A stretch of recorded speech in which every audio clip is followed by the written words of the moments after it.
Buenas noches. Esta noche el ingeniero maestro en ciencias, ingeniero civil Edwin Patricio Casa, nos va a presentar el tema caracterización de la superficie libre del resalto hidráulico, medición experimental y modelación CFD. Edwin Patricio Casa es ingeniero civil graduado en la Universidad Central del Ecuador en el 2013. Tiene una maestría en recursos hídricos, convención en diseño de proyectos hidráulicos por Escuela Politécnica Nacional en el año 2016. Es especialista en simulación numérica en actividades de investigación y desarrollo, participación en el proyecto Actualización de los mapas de zonas inundables por integración del AVE en Murcia. Ha sido docente en la Universidad Politécnica Salesiana en la maestría de recursos hídricos en el módulo de diseño hidráulico en sistemas de riego. Ha sido también docente a tiempo completo en la Universidad Técnica de Cotopaxi, Facultad de Ciencias de la Ingeniería y Aplicadas en la carrera de Ingeniería Hidráulica. También ha ejercido la docencia a tiempo completo en la Escuela Politécnica Nacional en la Facultad de Ingeniería Civil y Ambiental. El ingeniero Casa ha participado en proyectos de investigación y vinculación con la comunidad en la UTC y la EPN. Es especialista técnico en SELEC-EP Hidrotoapi, encargado del diseño, coordinación, supervisión y fiscalización de estudios básicos y preliminares de ingeniería civil para nuestros proyectos. Tiene experiencia en modelación física hidráulica en el centro, en el CIERI de la Escuela Politécnica Nacional, en modelos físicos de la presa Toachi, fase 3 y 4, modelos de estructuras de separación de caudales, modelos de rápidas lisas y escalonadas y modelo del cuenco amortiguador tipo SAP. Ha colaborado con la empresa pública TEC EPN con el proyecto de simulación numérica del flujo de lajares primarios del volcán Cotopaxi. También ha participado en proyectos de modelación numérica mediante CFD con experiencia en el uso de software como Flow 3D, ANSYS, FX, Fluent, OpenFOAM y SPH. Es un ingeniero civil también que ha trabajado con Aztec Limitada, participación en proyectos de diseño de centrales hidroeléctricas, abastecimiento de agua y alcantarillado. Bienvenido, Edwin. Eh, Adelante. bueno, muy buenas noches con todos. Para mí es un honor compartir con todos los que integran el grupo JICA de la Escuela Politécnica Nacional. Eh, Mi nombre es Edwin Casa y formo parte del grupo de investigación IDRAM de la Universidad Politécnica de Cartagena en España.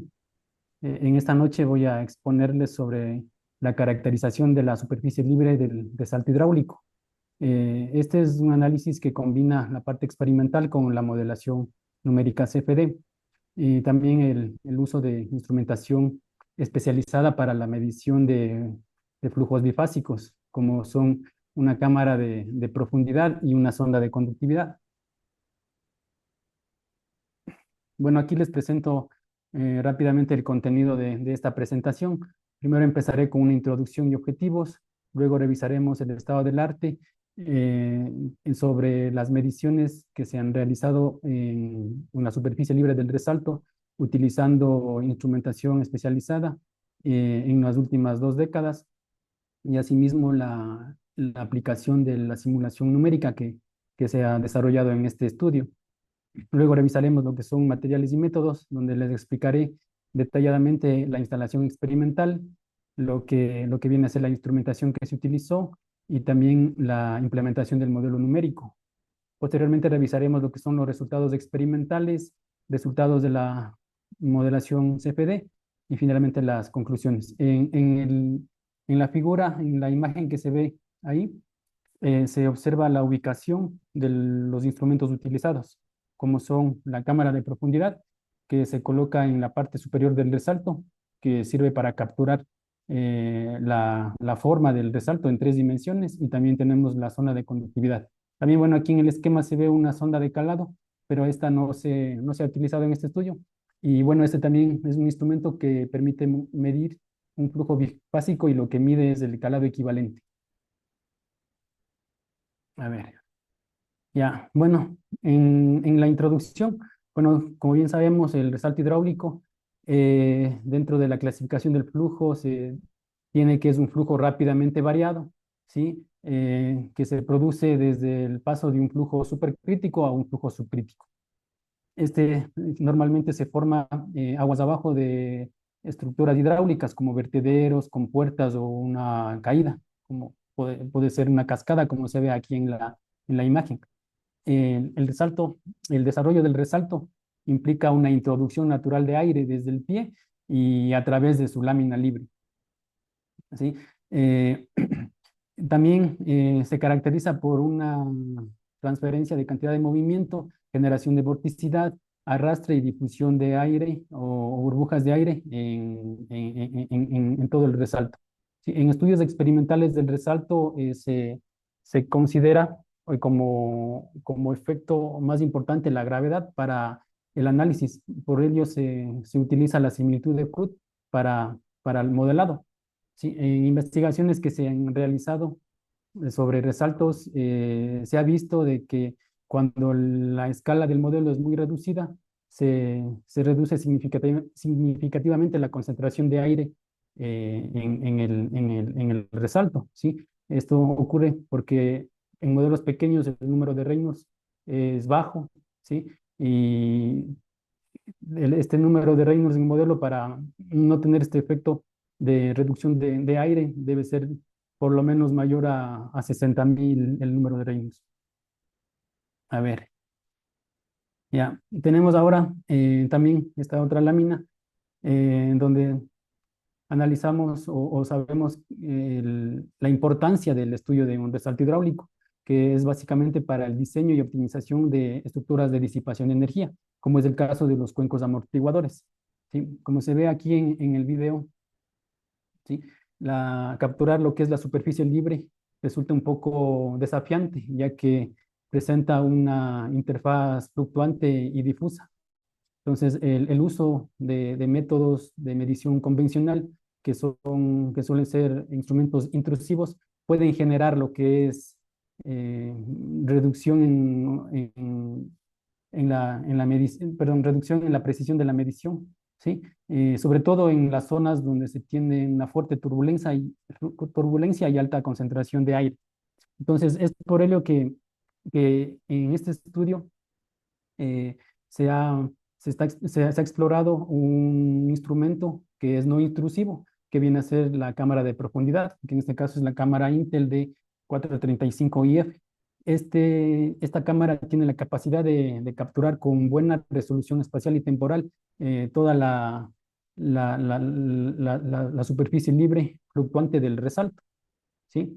Entonces, como segundo objetivo, con el fin de verificar la capacidad de la cámara para capturar la superficie del resalto, se ha comparado estos resultados con los medidos con una sonda de conductividad, que asimismo con estos resultados de la sonda se han obtenido perfiles del resalto asociados a diferentes concentraciones de aire y ahí se ha verificado la capacidad de medición de la cámara. Y finalmente lo que se va a hacer es una comparación de estos resultados experimentales con los resultados que se tienen de simular con el programa Flow 3D Hydro. Vamos ahora a ver un poco sobre el estado del arte. Estas son algunas investigaciones que se han venido desarrollando en las últimas 2 décadas sobre la medición de la superficie libre del resalto. Pues inicialmente tenemos estos gauge que vendrían a ser unos alambres de medición, presentan una buena frecuencia de muestreo, ¿sí? Y estos han sido utilizados asimismo para medir la superficie del resalto en trabajos reportados por Mursing. Tenemos también cámaras de video, ¿sí? Que también presentan una buena frecuencia de muestreo. Este es un instrumento de medición no intrusivo cuando las grabaciones se realizan desde el lado lateral del canal y cuando el canal es de vidrio, a veces suele tener la refracción de la luz por las paredes y ahí se puede verse afectado el flujo grabado. Igual si tienen trabajos como por ejemplo Mursing, quien ha utilizado este instrumento. Eh, También se tiene lo que son el uso de sensores ultrasónicos. Si estas son o presentan una limitada frecuencia de muestreo del orden de 50 hercios. ¿Sí? Estos se mide o se ubican sobre el resalto de manera puntual. ¿Sí? Entonces, estos estudios, los estudios que se han hecho con este instrumento están reportados en los trabajos de Cucucal y Chanzón, Mursin, Chacherau, Wang, ¿sí? En donde básicamente lo que lo que se hace es colocar justo en el eje del resalto, ¿sí? Separados a una cierta distancia, estos medidores. Luego, con el avance de la tecnología, se ha utilizado también lo que son el LIDAR, ¿sí? Que estos son igual instrumentos no intrusivos. Estos se tiene reportes de asimismo de medición y fluctuaciones de la superficie libre en los trabajos de Montano, Lee, Massian, Felder, ¿sí? Y las cámaras de profundidad también, y es el equipo que se ha utilizado en este estudio, igual tiene una buena resolución espacial. En este estudio se ha utilizado la resolución de 848 por 480 píxeles, lo que representa en el tamaño de 2.5 milímetros por cada píxel. También se ha realizado un análisis de la influencia de la frecuencia de muestreo. Se han realizado mediciones con frecuencias de 30, 60 y 90 hercios. Sí, el resalto que se ha medido tiene un número de Froude del orden de 7.2. ¿Sí? Todas estas propuestas se posicionan junto con los trabajos de Boom y RAC 2025 como una alternativa viable, ¿sí? Para la caracterización del resalto. ¿Sí? Sobre todo porque esta cámara es de bajo costo en comparación al LIDAR. ¿Sí? Bueno, ahora les voy a explicar un poco sobre la instalación experimental. La campaña se llevó a cabo en el Laboratorio de Hidráulica de la Universidad Politécnica de Cartagena. El laboratorio cuenta con un canal, ¿sí? Rectangular. Bueno, tiene algunos 3, 4 canales para hacer experimentación, pero se ha utilizado este, que tiene una sección transversal, ¿sí? De 331 centímetros por 50 centímetros. ¿Sí? Las paredes son de vidrio, el fondo es metálico, tiene una bomba de 4 kilovatios para alimentar el canal. También dispone de un caudalímetro electromagnético con una precisión de calibración de más o menos 0,5%. ¿Sí? Como se ve en la figura, en la foto, la cámara se colocó justo en la parte superior del canal, ¿sí? Para hacer la medición de la superficie libre. En cuanto a las características del resalto, ¿sí? Para la formación o para establecer el resalto en el canal, se colocó una sección de control, ¿sí? Conformada por como una compuerta plana, con una apertura de 2 centímetros, y aguas abajo a 4.8 metros se colocó una compuerta radial con una apertura de 4 centímetros. Con esto se logró estabilizar el resalto a una distancia de 50 centímetros aguas abajo de la compuerta plana. El calado aguas arriba es de 1.3 centímetros, el número de Froude de 7.2, el número de reinos de 35.000, el Weber 1270. Sí, asimismo, el calado aguas abajo es de 13 centímetros, ¿sí? Y el número de Froude del orden de 0.25. Bueno, ahora les voy a explicar un poco sobre la instrumentación utilizada. Para la medición de la concentración de aire en flujos bifásicos, se tiene lo que son sondas de fibra óptica y sondas de conductividad. ¿Sí? Las sondas de conductividad utilizan la diferencia de resistividad eléctrica para identificar o detectar las fases. Y asimismo, dentro de las sondas de conductividad, estas se clasifican en sondas de una punta y sondas de doble o múltiple punta. En este estudio se ha utilizado una sonda puntal o de una punta, cuyo electrodo es de cobre de un diámetro de 0,4 milímetros. ¿Ya? Este, la selección del material y del diámetro también fue previamente seleccionado, eh, ya que anteriormente se había investigado sobre la influencia del material y el diámetro. Sí se hicieron mediciones utilizando electrodos de acero y de platino. Y el cobre es el que tiene o presenta una mayor conductividad eléctrica.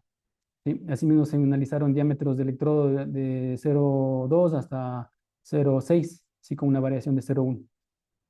Esta sonda de conductividad lo que registra es una señal digital que como se ve aquí en la figura. ¿sí? Y posteriormente esta señal digital se la transforma en señal binaria de 0 y 1, en donde 0 es para la fase de agua y 1 es para la fase de aire. Esto esta transformación, esta transformación a señal binaria se lo hace mediante una técnica del umbral, ¿sí? Donde esta técnica es donde valor umbral de voltaje, que es lo que da la sonda de conductividad, se la fijó con como el 50% de la diferencia de picos de voltaje, ¿sí? Básicamente con esta sonda de una punta lo que se calcula o lo que se puede determinar es la fracción de aire en el punto de medición y la tasa de conteo de burbujas o cambio de fase, que se notifica o tiene como notación la letra F mayúscula y unidades de hercios, ¿sí? Para este caso, este estudio, se realizó un muestreo de 20 kilohercios durante 45 segundos. ¿Sí? Las mediciones, bueno, estos parámetros de medición son los que ya se han venido utilizando en investigaciones anteriores reportadas por Chanson, Felder, ¿sí? Y estos han sido los adecuados para lo que es capturar lo que son los eventos, los fenómenos de aireación del flujo tanto en resaltos hidráulicos como en rápidas escalonadas. La medición de la concentración de aire en el resalto se ha medido, en este caso, para 14 secciones transversales, ¿sí? Estas situadas o separadas cada 50 milímetros en las primeras 10 secciones y posteriormente, como el flujo ya va disminuyendo la concentración del aire, aguas abajo del resalto, se incrementó la separación de las mediciones. Asimismo, estas sondas de conductividad fueron calibradas. El laboratorio cuenta con un banco de calibración, que básicamente es el sistema que se ve en la figura, ¿sí? En donde se tiene una tubería por donde se abastece agua y otra tubería por donde asimismo se inyecta aire. Y en este tubo vertical de metacrilato es donde se realiza la mezcla agua-aire, ¿ya? Entonces, una vez que se produce la mezcla agua-aire, el flujo desciende y baja y descarga por la tobera que se encuentra en la parte final y que se ve acá en forma agrandada. Entonces, la sonda de conductividad se le coloca en la parte de aquí, inferior, y a una distancia de 20 milímetros, de un veces del diámetro, dos veces del diámetro, donde el chorro que descarga ya tiene una presión atmosférica y se cuantifica o se mide lo que es la concentración del aire en toda la sección transversal del chorro de descarga. Entonces, asimismo, este banco de calibración posee caudalímetros electromagnéticos para medir el caudal y asimismo un rotámetro para medir lo que es del aire. Eh, en este caso, para la calibración, se realizaron 15 mediciones con concentraciones de aire que variaban desde el 5% hasta el 90%. ¿Sí? La idea aquí es compararnos, hacer una gráfica donde tenemos la comparación entre la concentración de aire que es medida por la sonda y la concentración de aire proporcionada por el banco de calibración y que se ve justo en el eje vertical. Entonces ahí se tiene la nube de puntos de los datos medidos y tenemos una curva de ajuste, que esta sería la curva de calibración de la sonda, ¿sí? Entonces, con esta ecuación es con la cual se ha corregido, ¿sí? Los valores medidos de esta sonda. Esta sonda es particular justamente para esta sonda que se ha utilizado, que es de 0,4 milímetros. Bueno, ahora les explico sobre la cámara de profundidad. Bueno, aquí se ve la imagen de la cámara. Esta cámara utiliza un enfoque de visión estéreo para calcular lo que es la profundidad. Lo que en esta imagen de aquí se observa cómo es su principio de funcionamiento. Esto se basa en la proyección de luz infrarroja, ya que posee un proyector infrarrojo y asimismo tiene dos cámaras que capturan esos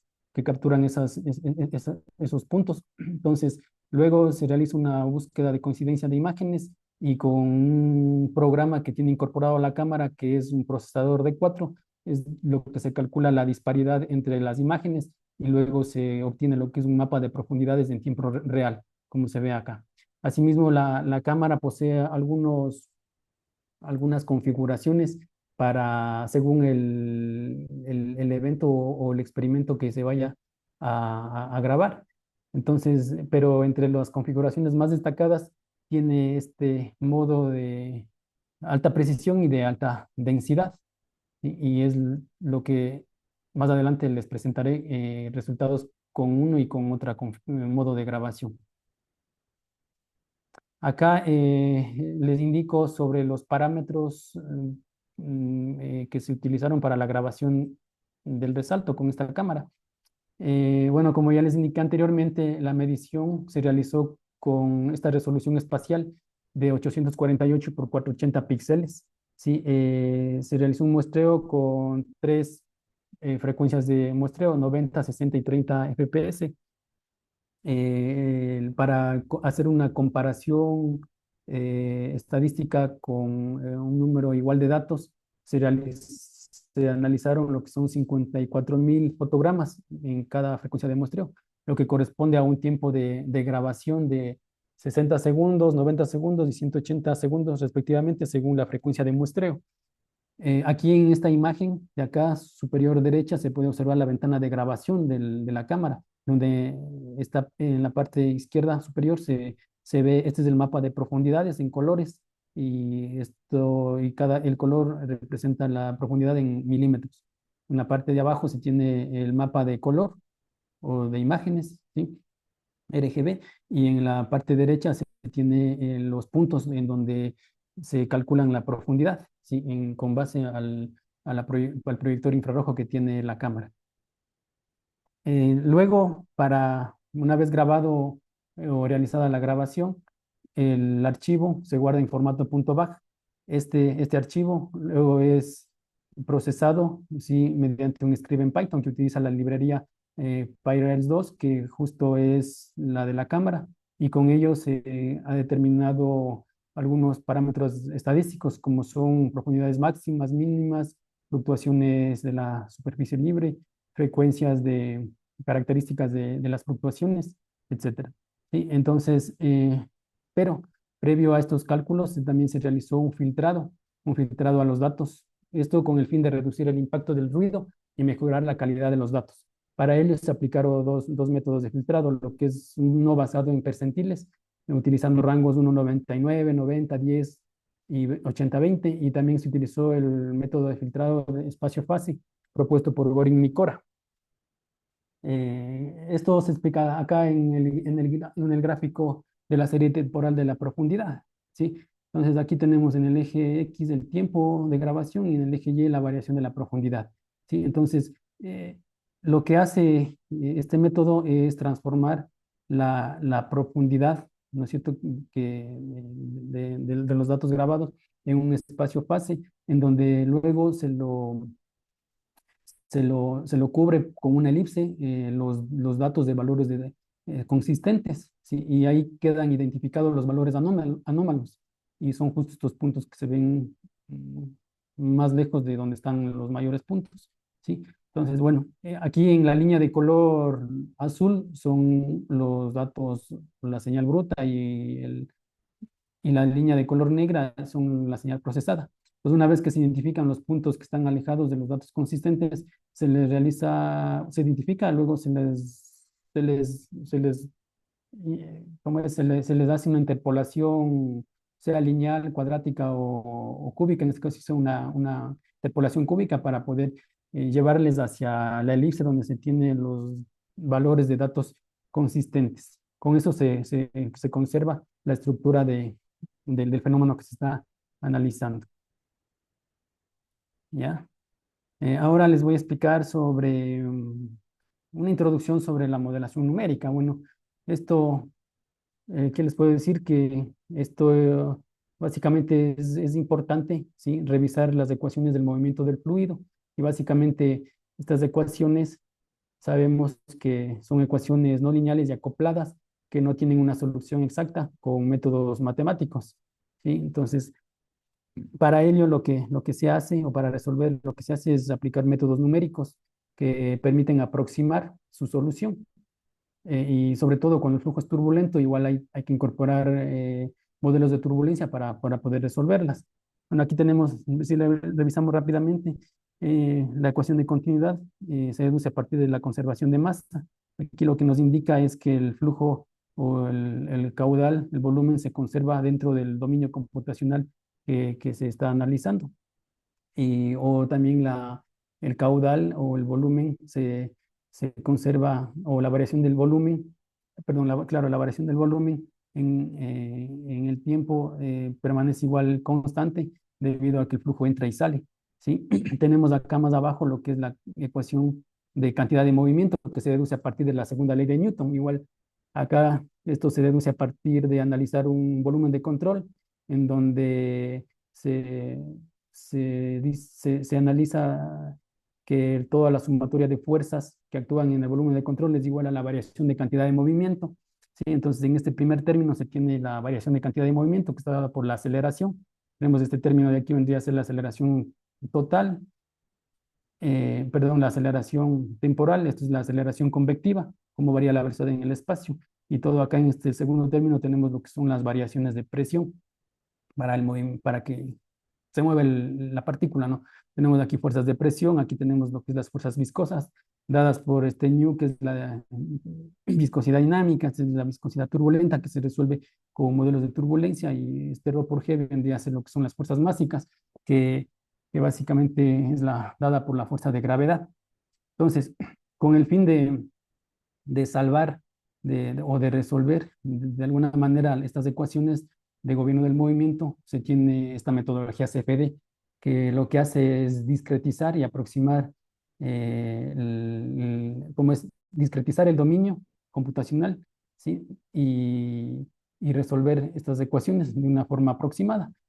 Entonces, para aplicar esta metodología, básicamente se tienen tres pasos, ¿sí? Lo que es el preproceso, el proceso y el postproceso. En la etapa de preproceso lo que se hace es definir el problema, ¿sí?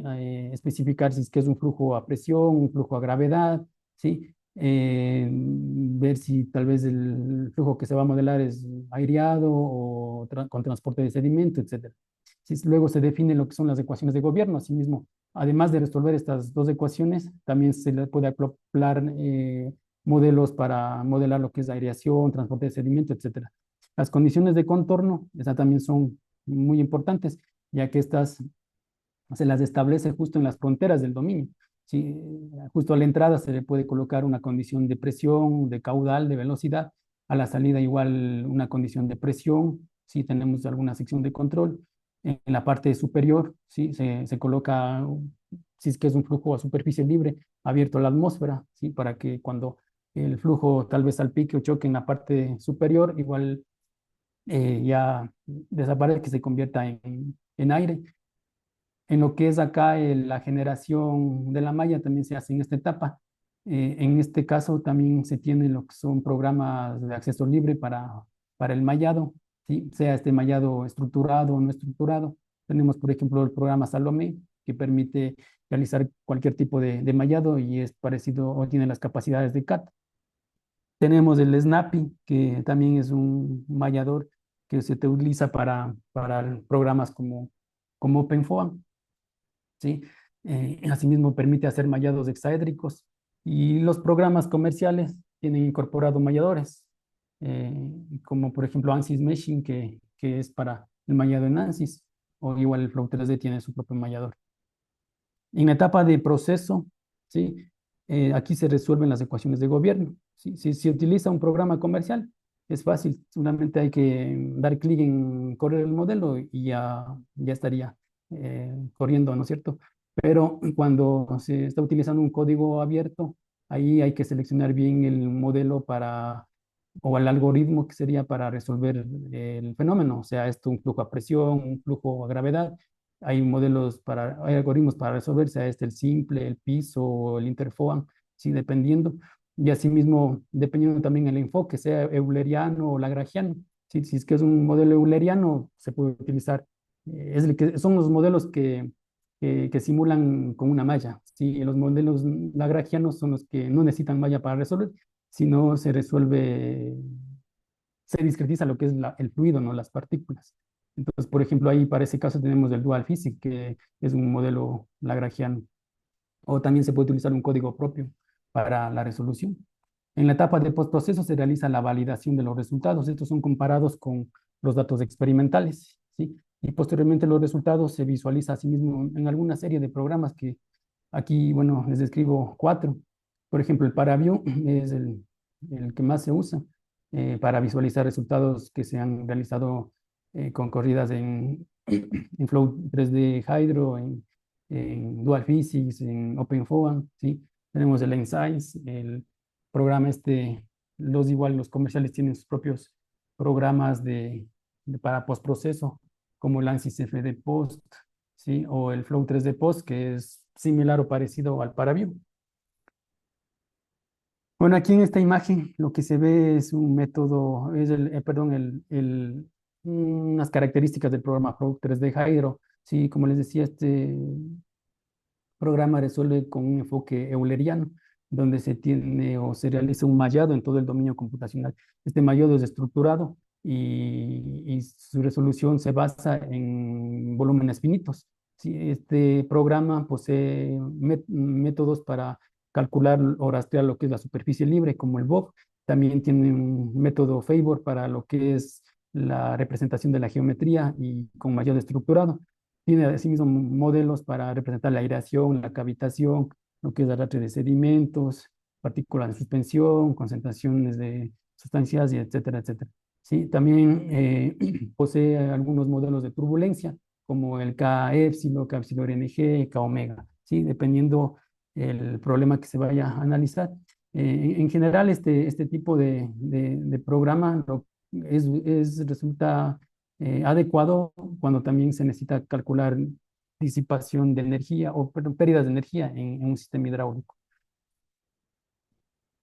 Ahora les voy a exponer sobre los resultados experimentales, ¿sí? En primer lugar. Bueno, tenemos acá lo que son los parámetros adimensionales que se han utilizado para el reporte de los resultados. C es la fracción de aire, X viene a ser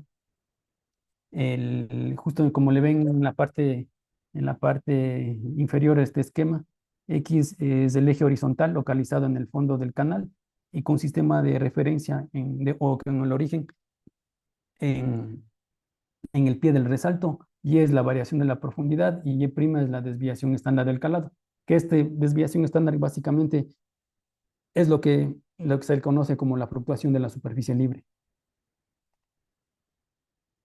Con la cámara, con los datos de la cámara se ha obtenido lo que es el perfil promedio del resalto hidráulico en 3 dimensiones, que es justo lo que se ve acá. Asimismo, también se ha obtenido en toda el área de grabación, en todo el resalto, lo que es las fluctuaciones de la superficie libre. Se observa unas mayores fluctuaciones en la parte inicial del resalto, ¿sí? Y acá se ve la escala de valores. Asimismo, con los datos de la cámara, lo que se determina también es la frecuencia de fluctuaciones características de la superficie libre. Para eso se ha determinado lo que es la gráfica densidad espectral de potencia, ¿sí? Que se obtiene a partir de las transformadas rápidas de Fourier, en donde asimismo se han realizado un suavizado con ventanas de 10 y 100 con el fin de identificar estas frecuencias dominantes. En este estudio se ha encontrado que las frecuencias dominantes se encuentran entre 1 a 4 hercios, y estos son acordes a los que se ha reportado por estudios de Chanson, Mursing, sí, Montano, con el uso de equipos de sensores ultrasónicos y también LIDAR.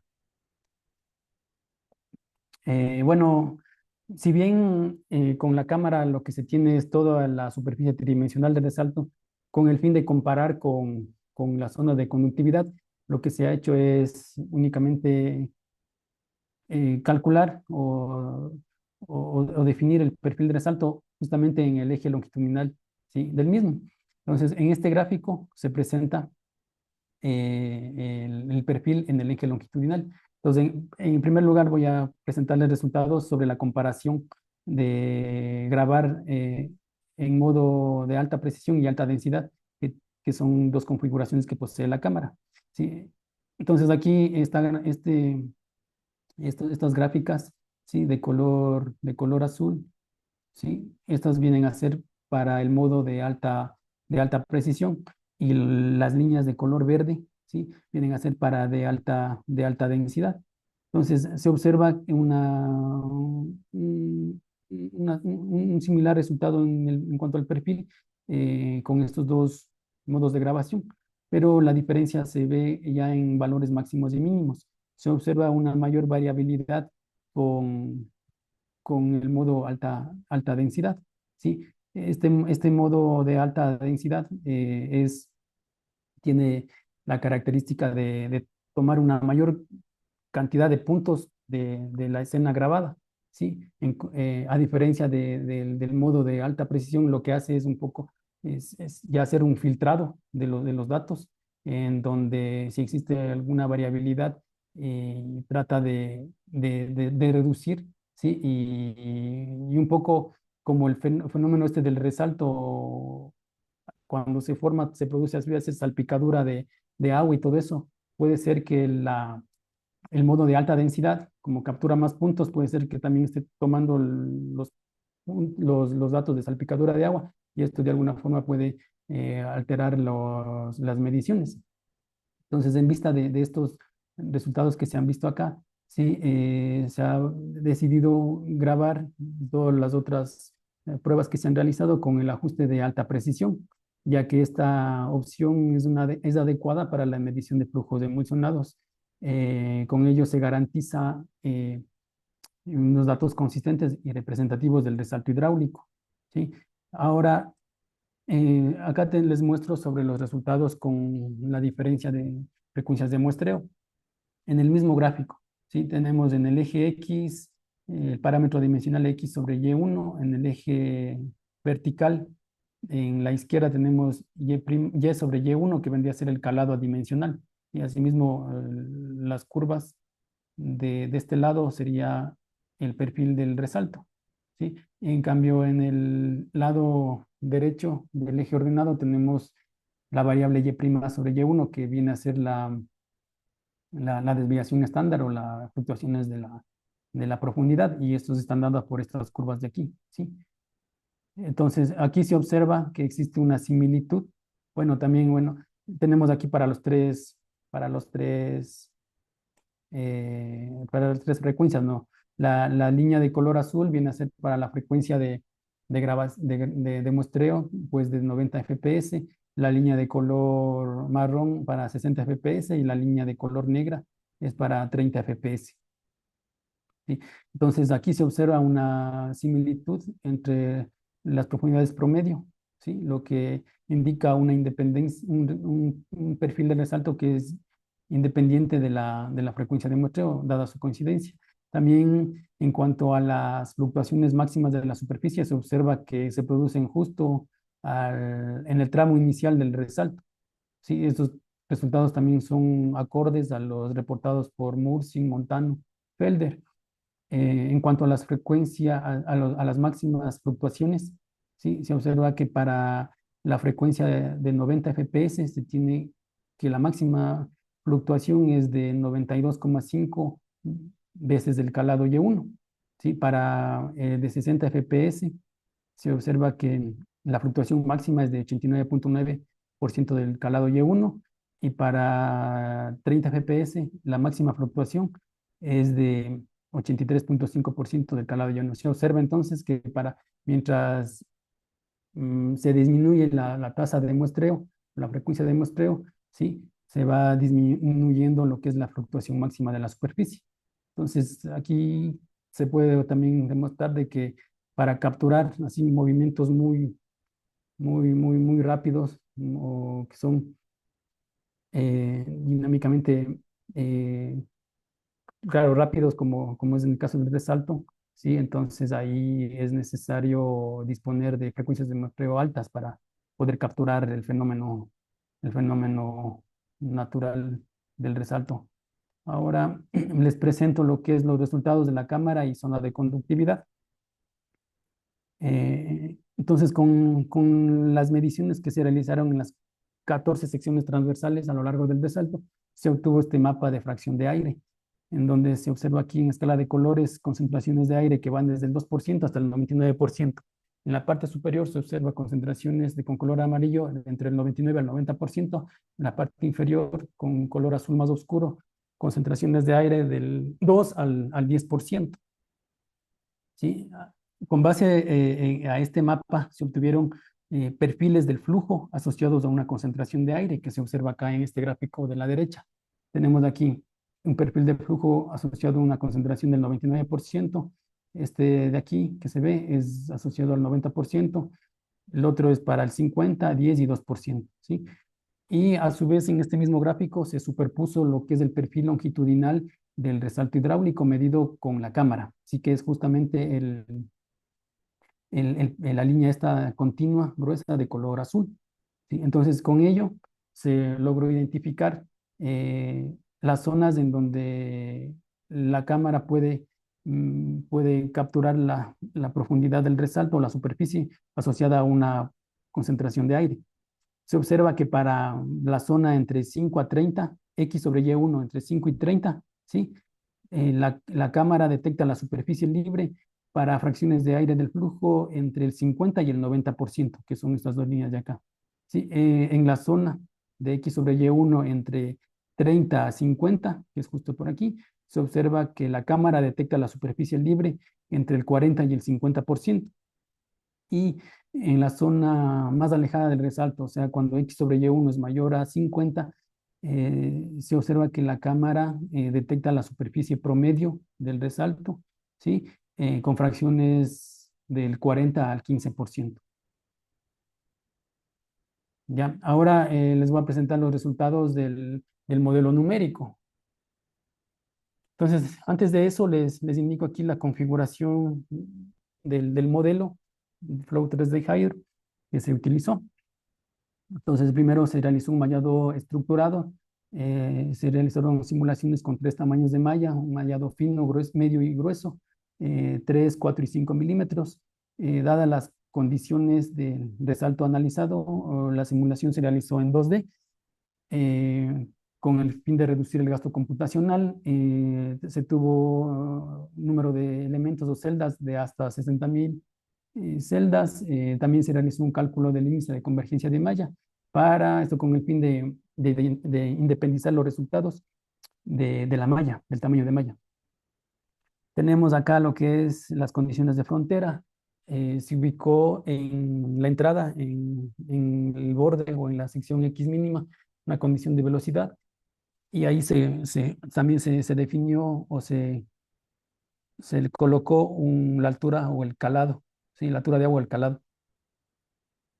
En la sección aguas abajo se estableció una condición de presión dada por asimismo por la elevación del fluido o el calado. En las caras laterales se colocó la condición de simetría. Esta condición indica que el flujo no va a existir transferencia de masa ni cantidad de movimiento. Es, en términos prácticos, esto es ideal cuando se representa cuando se hace una modelación solo de un tramo del canal, puede ser, o de una sección representativa, que es ideal para simular flujos en 2D. Y en la parte superior se colocó una presión con una fracción de fluido igual a cero, que es como decir es abierto a la atmósfera.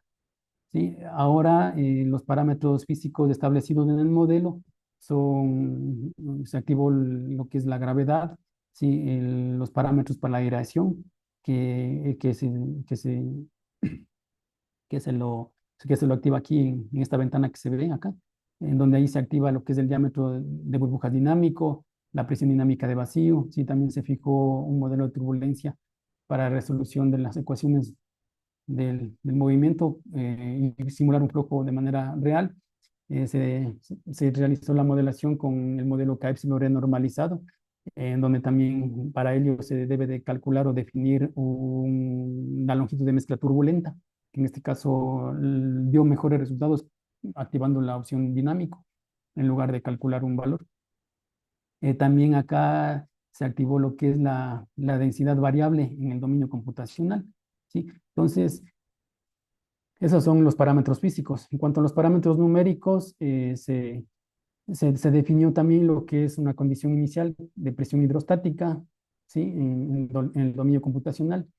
También el método para resolución de la superficie libre se lo consideró de forma automática para que el programa, asimismo el programa posee algunos métodos BOF para resolver de alguna manera o con mayor precisión la superficie libre y ya está se lo puso automático. De esta manera se encontró mejores resultados. Asimismo, para la resolución de las ecuaciones se, se activó lo que es el orden de aproximación de segundo orden, ¿sí? Que esto ayuda a tener una mayor precisión en la resolución y una mayor estabilidad. Y también se hizo la simulación para un tiempo de 25 segundos. Bueno, en esta otra lámina se observa aquí unos resultados sobre la estabilidad y convergencia, ¿sí? En la parte izquierda se ve el perfil del resalto, ¿no? Donde la escala de colores muestra la velocidad del flujo. El color azul es para velocidades, representa velocidades bajas y el color rojo es se muestra el rango de velocidades altas. Ahí se ve claramente las zonas del flujo que tienen mayor energía. Tenemos en el gráfico superior derecho, sí, tenemos el perfil del resalto hidráulico. ¿Sí? Se observa que a partir de los 2 segundos ya la profundidad comienza a estabilizarse y ya luego de los 20 segundos se tiene que el modelo está cuasi estacionario, ¿sí? Y esto es un índice perdón, este es un indicador de que el modelo ha alcanzado la convergencia. Acá abajo, en la parte inferior, tenemos asimismo una gráfica de la energía cinética turbulenta. Se observa que al inicio hay un incremento de la energía cinética turbulenta y asimismo luego de 20 segundos ya esta variación alcanza ya un valor estable, ¿sí? En donde con esto se logró establecer que esta simulación ha alcanzado la estabilidad y convergencia luego de 20 segundos, ya que a partir de ese tiempo se tiene una turbulencia y, y como es una dinámica estable del flujo.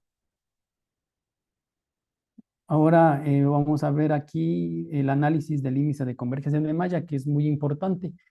Para ello se tomó la variable de energía específica. Esta variable específica se la obtuvo justamente en una sección aguas arriba del resalto, lo llamamos de uno, y la otra aguas arriba del resalto y la otra es aguas abajo del resalto. ¿Sí? Se realizó, como les mencioné, para 3 tamaños de malla, un fino, medio y grueso.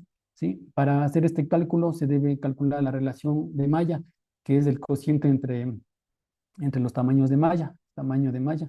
¿Sí? Luego se calculan lo que son los parámetros para el cálculo del GCI, que es el índice de convergencia de malla.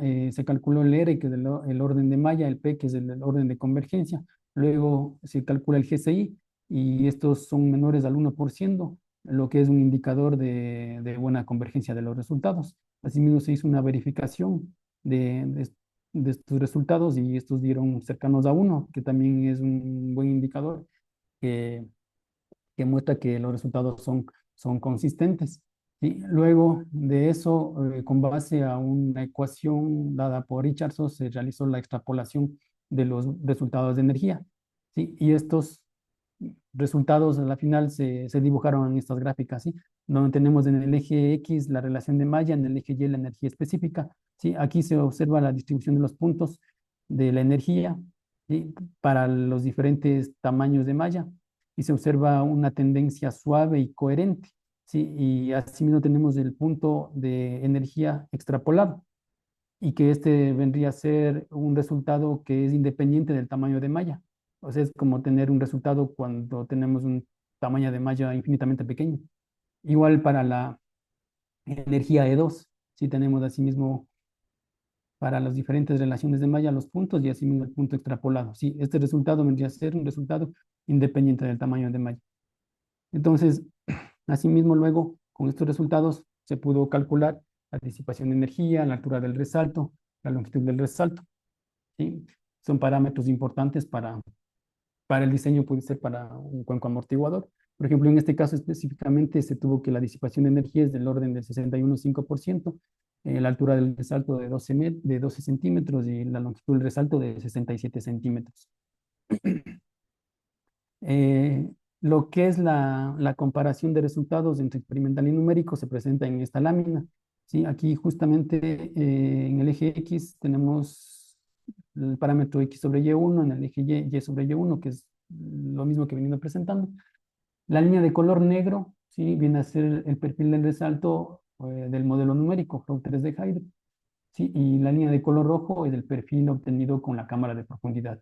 Se observa una buena concordancia en la zona descendente del resalto, ¿sí? Que es justamente en la zona donde se tiene una fuerte aireación del flujo, ¿sí? Entonces ahí el modelo numérico queda validado frente a los datos que se tienen con la cámara.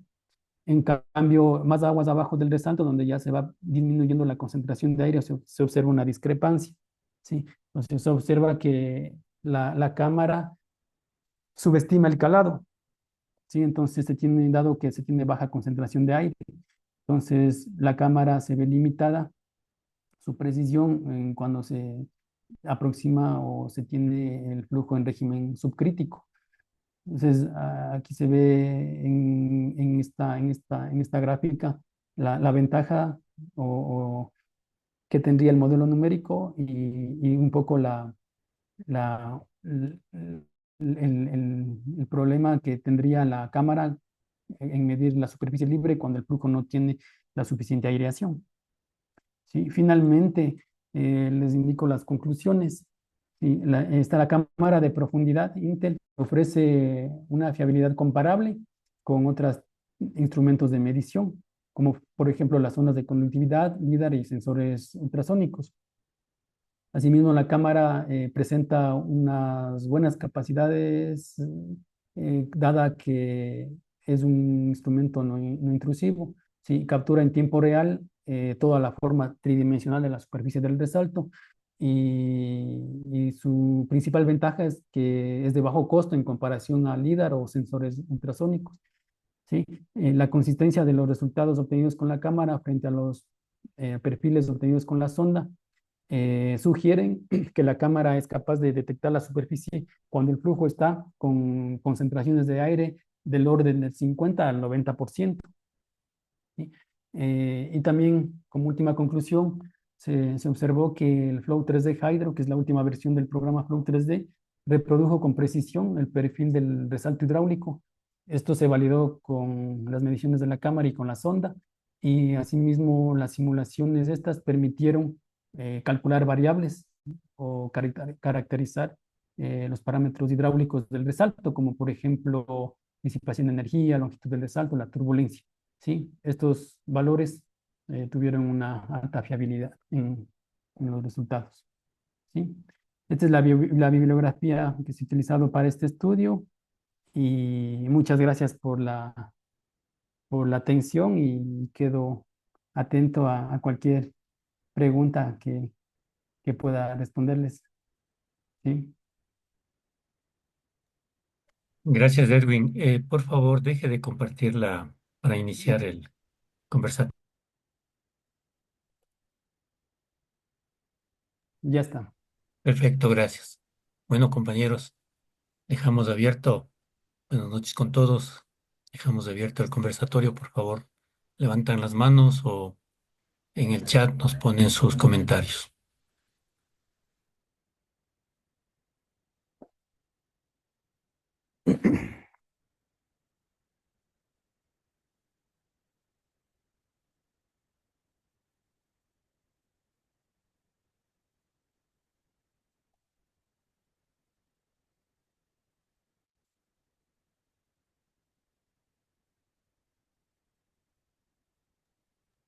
Por favor, Remigio, está apagado su sonido. Muy buenas noches, Edwin. Muchas gracias por la Doctor, bonita buenas noches. conferencia. Sí, sí está bien, sí está claro. Sí, sí, sí, le Ah, escucho. sí, Edwin.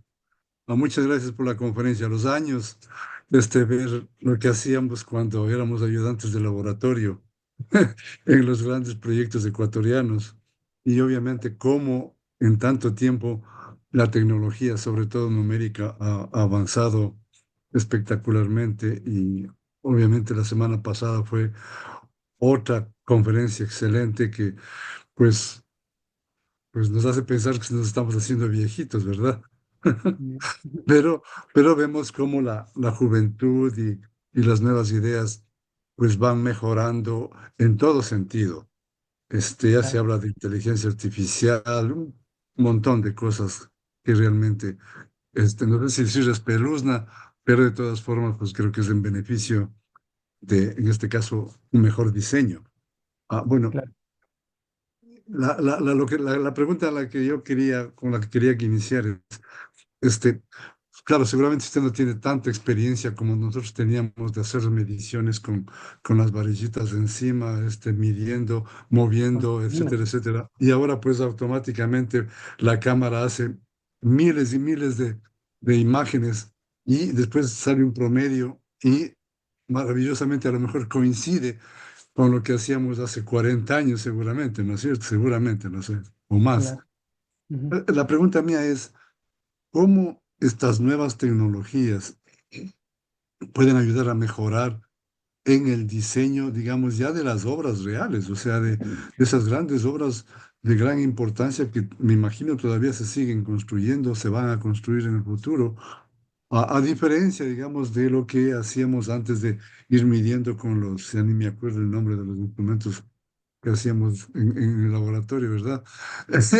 Entonces, esa es mi inquietud, es decir, el conocimiento científico, por ejemplo, de la modelación numérica, mejora también o mejoraría en el asunto del diseño ya de las obras reales, porque una cosa es ir al modelo, ver el modelo, ver, por ejemplo, los resaltos hidráulicos en la presa de Agoyán, era una cosa, y yo me imagino que ahora con esas nuevas tecnologías va a ser espectacularmente diferente, pero la pregunta sería, ¿estaba mal diseñado? ¿Está bien diseñado? ¿O qué es lo que hemos mejorado con tanta tecnología? Con una increíble tecnología, sobre todo de modelación numérica. A mí me gusta la modelación numérica, pero digamos, también me parece que tiene sus puntos, no decir negros, pero sus puntitos por ahí medios oscuros. Pero en todo caso, es espectacular. Le felicito de todo corazón y esa es la inquietud que yo tengo. Felicitaciones, Edwin. Gracias, doctor. Bueno, eh, bueno, con el uso de estos nuevos instrumentos, lo que se hace principalmente es un poco comprender mejor el fenómeno turbulento, ¿no? Y lo que se hace con estos resultados es un poco ajustar las ecuaciones que ya se tienen de forma experimental para cálculo de cuencos amortiguadores, por ejemplo, ¿sí?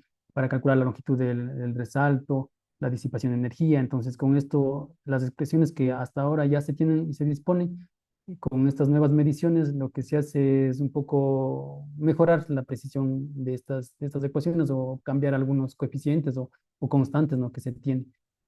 También el modelo numérico es bastante útil, tiene sus ventajas, sí, ya que tal vez en cuanto a un análisis o un estudio en modelo físico, esto ayuda a reducir costos si usted tiene un modelo numérico calibrado. Asimismo, un modelo numérico lo que ayuda es a disponer de mucha más información, ¿no? Ya que se tiene variables hidráulicas prácticamente de todo el campo de flujo que se está analizando.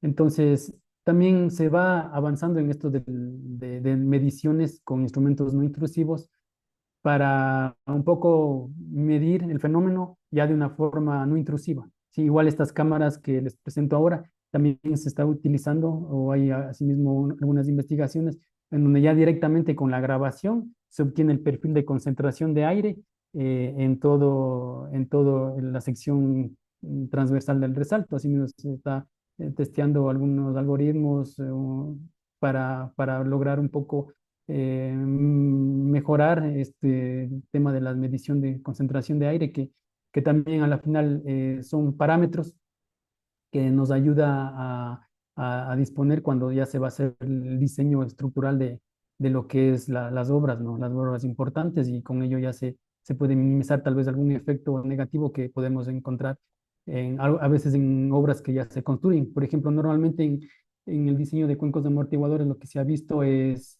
dado que se calculan con ecuaciones relativamente simples, ¿sí? A veces resulta subdimensionado, ¿sí? O a veces el tema de no considerar tal vez las presiones en la solera o concentraciones de aire o toda la turbulencia que se genera cuando se forma el resalto.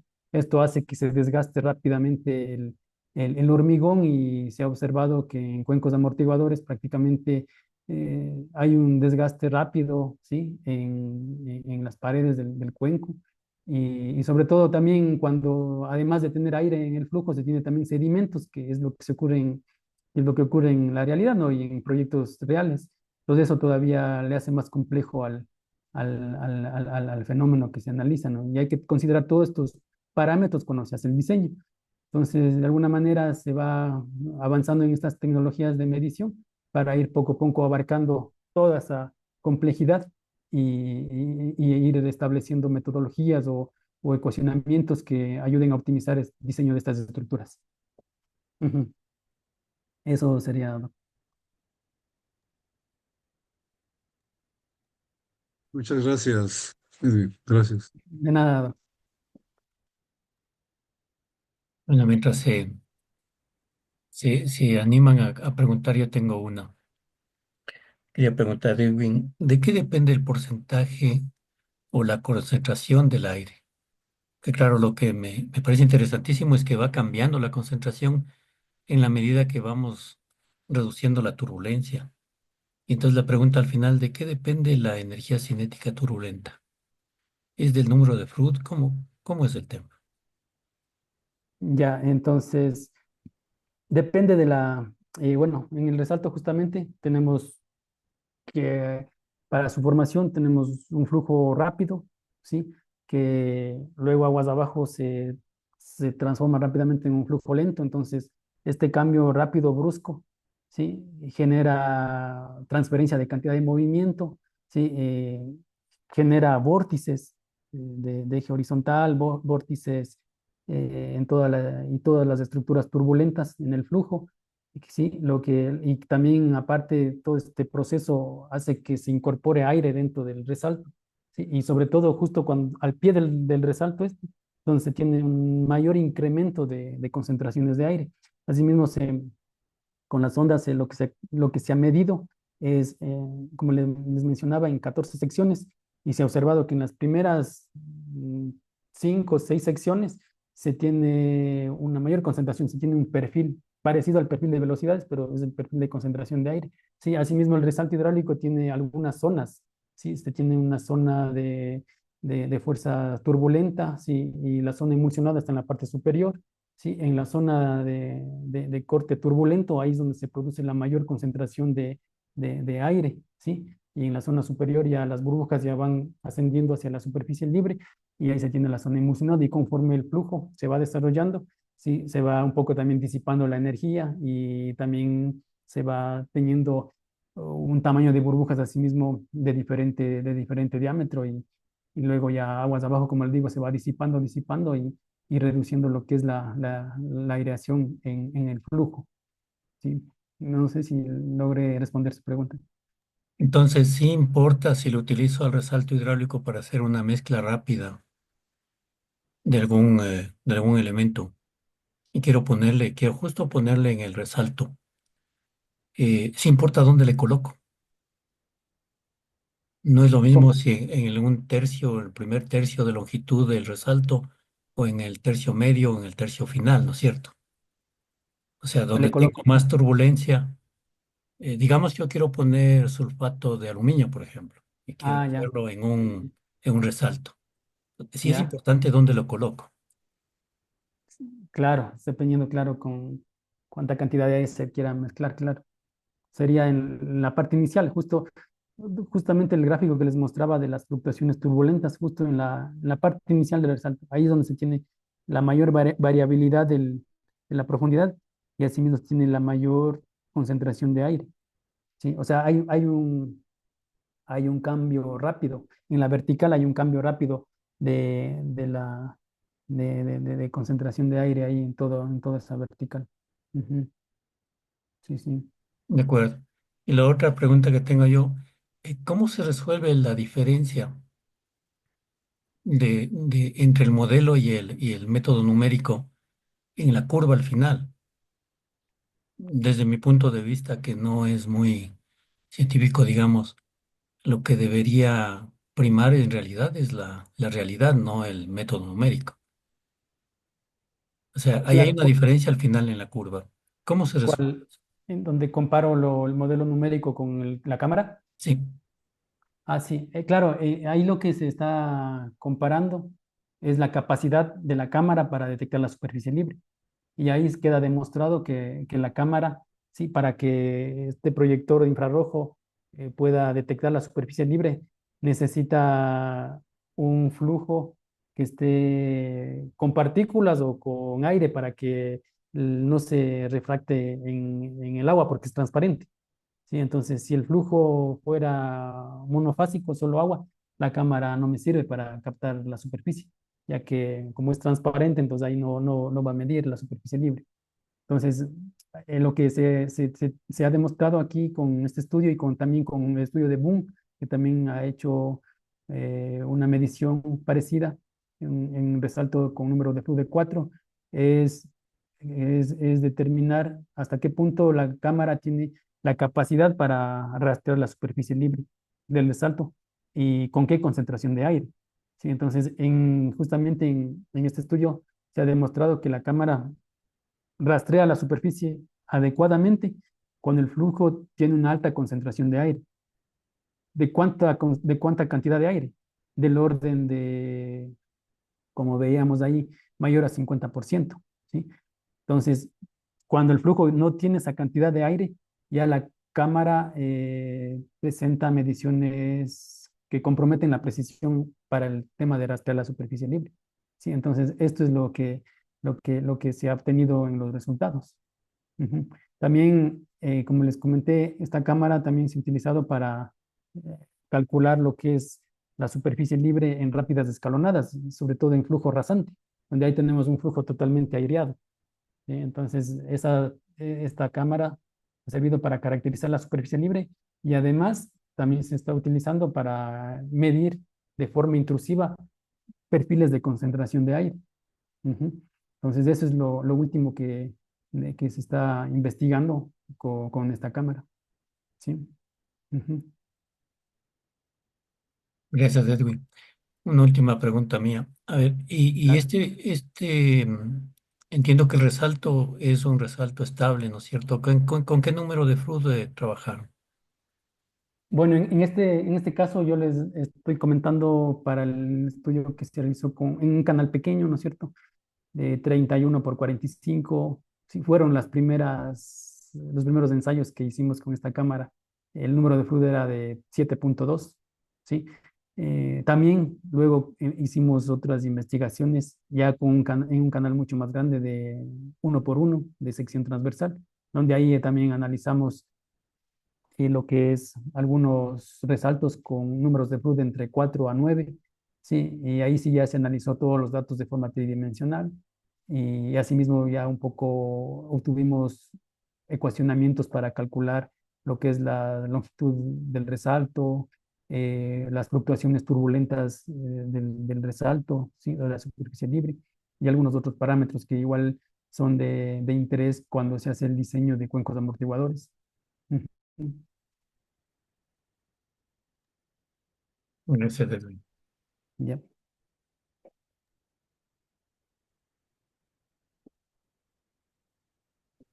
Buenas noches. Buenas noches. Hola, Erwin. ¿Cómo está? Bueno, Darle, Javier. sí, a los tiempos. Sí, a los Eh, tiempos. no pude estar desde el inicio. Me parece muy interesante lo que expones, ¿no? No pude ver la cámara, no sé cómo es la cámara, pero me imagino que es una cámara LIDAR que toma muchos datos de la superficie de un resalto. Ajá. Sí, es Ah, una cámara ok. pequeña nomás. Sí, de 10 por 10 centímetros de largo y por unos 3 4 centímetros de alto. No es más. Es pequeñita. Ah, ya, ya. O sea, Se es usa una cámara. también para la robótica y todo eso se viene utilizando estas cámaras. Ah, ok, ok. Ujú. Ya, pero es una cámara, digamos, solo para laboratorio o se puede ya usar en otras cosas. No tiene una aplicación más amplia. Sí, entonces, como le digo, es utilizado para el tema de robótica, sobre todo, ¿sí? Para los robots, ¿sí? Ahí se la coloca para que identifique o capture toda la escena en 3 dimensiones. Ah, Ujú. ok. Sí, sí. Interesante, También interesante. para, tal vez para si tiene tal vez algún objeto que quiere tal vez digitalizar en 3 dimensiones, entonces lo puede grabar con la cámara y ahí tal vez, si desea, lo puede imprimir en una impresora 3D y ahí tendría ya el objeto impreso. Ujú. Ya. Y la referencia, el sistema de referencia, o sea, ¿cuál es el origen para poder eh, mapear todo? O sea, la cámara asume un 000 o tú le puedes setear un origen. Ah, ya. Bueno, en este estudio la cámara se ubicó a 1,5 metros medido desde el fondo del canal. Se ubica en la parte superior y esta tiene ¿cómo es? Un área de grabación, ¿sí? Y lo que se hace es primero grabar en seco, ¿no? En canal seco, un poco para tener una distancia o profundidad de referencia, ¿sí? Y una vez que tiene esa profundidad de referencia, luego lo mide cuando ya se forma el resalto. Entonces ahí con la distancia de referencia, luego hay que hacer la resta, ¿no? Porque lo que me está midiendo es la altura o la distancia desde la cámara hasta la superficie libre. Y para dibujar el resalto, la forma que tiene, hay que restarle del valor de referencia. Sí, asimismo, previo a la grabación, lo que se hace es un poco verificar que la cámara esté detectando bien la profundidad. Para ello también lo que se hizo es colocar unos cubitos, ¿sí? Unos cubitos de espuma flex de 20 por 20 para ver cómo la cámara puede detectar la forma del cubo y el fondo plano del fondo del canal. Y con eso ya se tienen medidas de referencia, ¿sí? Y luego ya se procede a calcular, ya restando, ¿no? De lo que se mide cuando está el resalto del valor de referencia. Ujú. Ya, bueno, yo nada más quiero felicitarte porque, más que nada por la oportunidad que has tenido de primero medir y luego Sí, modelar, porque claro, eso es algo bien raro, bien difícil de poder hacer, ¿no? Uno simplemente a veces aplica los modelos claro. y medio calibra con algunos datos, pero tu calibración es una calibración 3D bastante precisa y me parece muy interesante. Sí, Te o sea, felicito. eso es la Sí, ventaja, ¿no? Sí, porque, claro, uno de primera a veces resuelve, o sea, yo de primera hice el modelo, seteé ahí algunas opciones que a veces vienen por defecto, pero a veces si no tienes unos datos experimentales, no sabes si estará bien y estará mal. Entonces yo para este caso tuve que testear algunas opciones que tiene el programa hasta lograr encontrar el perfil que sea acorde a lo que se tuvo en los datos. Sí, entonces eso es muy importante, ¿no? Un poco para validar los numéricos. Y también, bueno, en este caso también, si no se dispone de datos experimentales, también se puede recurrir tal vez a datos o cálculos analíticos. O también hacer este cálculo del índice de convergencia de malla. Esto también es muy importante como un poco para validar la consistencia de los resultados. Sí. claro. Y Ujú. una última cosita, ¿cuánto tiempo te tomó el correr ese modelito? El modelo, el Flow 3D. Bueno, como está un poco simplificado, está en 2D.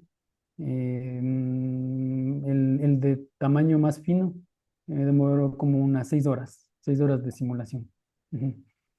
Pero ya queriendo modelarle en 3 dimensiones, ya ese tiempo ya se hace mucho más grande. Claro, Ajá, claro. claro. Ya, Sí. bueno, sí, bien, nuevamente te felicito y muchas gracias por presentarnos estas cosas interesantes. De nada, gracias más bien por la pregunta.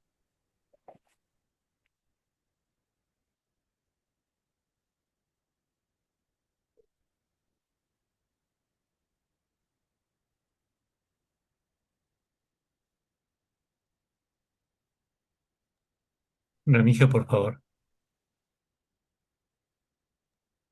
Bueno, yo tenía otra curiosidad en realidad. Claro. Hace, qué sé yo, 45 años y más, ya teníamos las cámaras fotográficas, digamos, ¿no es cierto? Pero claro, en esa época, habían, sí, la forma de tomar cuatro, cinco, seis imágenes al mismo tiempo, ¿verdad? Y creo que alguna vez con Héctor Fuel, ustedes muchos se acordarán de él. Él era el genio nuestro de la cámara fotográfica y él tomaba en el canal que teníamos en la parte baja del laboratorio, y una parte era con vidrio. Entonces, él tomaba las fotografías, pero en realidad resultaba súper caro porque teníamos que imprimir todas las fotografías y mejor, para serles sincero, nunca se hizo nada, digamos, espectacular con eso. Sin embargo, ahora ya tenemos, yo tengo una cámara Canon, no sé si es de última generación, pero que me permite tomar hasta 100, ¿cómo se dice? 100 imágenes en un Fotogramas por segundo. segundo. Ujú. O sea, me parece, yo me quedo loco viendo la cámara, ¿no? O sea, que solamente hace un ruido y cuando uno ve la imagen es como una serie de 20 30 fotografías que yo creo que puede servir para este caso de estudios en un canal de agua lateral, digamos, o sea, que tenga una pared de vidrio. La pregunta es justamente eso. ¿Valdría la pena intentar algo de eso? Sobre todo porque ustedes ahora lo pueden digitalizar. O sea, se puede digitalizar eso y, digamos, de alguna forma tener la impresión a lo largo del eje. Claro que sería solamente lo que está en la pared perdón, la pared que da a la pared de vidrio. Pero yo creo que puede ser representativo de toda la sección transversal. Entonces, la pregunta sería, ¿valdría la pena intentar con estas nuevas cámaras? Yo le tengo aquí la cámara, pero es una cámara bien pequeñita que incluso en mi Ujú. mano no alcanza. Pero, como les digo, usted puede setearle para poner 100 imágenes en un segundo. Entonces, usted escucha un y se las dieron 100 imágenes y cuando va usted a procesarle, le aparecen unas 20 imágenes y le dice, quiere que yo escoja la mejor. Imagínese que ya no escoge uno, sino que el sistema le escoge la mejor. Entonces le digo, claro, entonces claro, escoge en mi caso, al remigio más bonito. Entonces, yo la pregunta es esa. ¿Se podría eventualmente usar este tipo de cámaras fotográficas laterales para hacer exactamente lo mismo que se hace con esta cámara vertical? No sé.